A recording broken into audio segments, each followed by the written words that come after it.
A new study by Monash University surveyed almost 8,000 Jews in Australia 5 weeks after Hamas attacked Israel and found 3/4 or 74% of Australian Jews had felt upset on a daily basis, and more than 2/3 of Jewish students at Australian universities had witnessed hostility from other students, and almost half had experienced hostility towards Israel from lecturers and staff. What's your reaction to those figures? Well, they're shocking, but I'm also not surprised, Kenny. I mean, I've spoken to a number of Jewish students who confirm the results of those findings, that they're feeling unsafe on their campuses. They're sometimes feeling unwelcome in their workplaces. Their businesses, older Jewish Australians who own businesses, are being harassed. They're hesitant or reluctant or will not wear anything that's Jewish insignia or anything outside the house. But it's a terrible indictment on how we've handled this. I mean, this is the first time, certainly in my memory as an Australian, that I can think of a religious ethnic community in Australia being held to account, punished, ostracised, victimised as the result of a conflict happening overseas. We've historically always been very careful in Australia to, whilst people are allowed to express their views on events overseas, we don't allow them to take out their vitriol or their anger against members of that community here in Australia. And that's at the heart of the compact that underlines a multicultural society such as ours. But we've completely allowed this to get out of hand.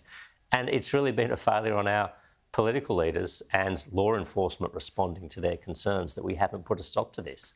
National security experts have slammed University of Sydney leadership for putting critical strategic defence research at risk in a deal between the university and its Muslim Students Association that will see defence-related research disclosed publicly online. What's your thoughts on this so-called capitulation? I'm very concerned about it, Kenny. I mean, I think what we've seen here is a group of activists and protesters, some of whom are students, some of whom aren't, basically hijack the university's policies and interrupt or threaten academic freedom. I mean, at the heart of a university is academic freedom, and at the heart of that concept is the notion that university researchers can establish research partnerships with other countries, can collaborate with researchers from other countries, and effectively a veto here has been handed to a group of activists, which has effectively rewarded their disruption of everyone else's studies. I mean, it sets a terrible precedent that if you want to demand a seat at the university's decision-making table, this is what you need to do.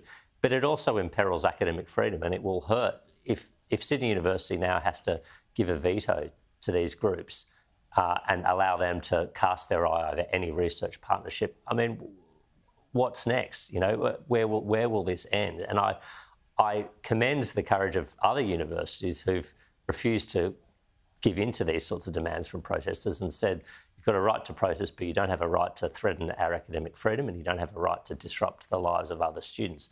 I think that is the right approach to take. I mean, the university leadership is in charge here, not the protesters, and to give the impression otherwise, I think, is a deeply damaging precedent to be setting. Yeah, Dave Sharma, we'll leave it there. Thanks so much.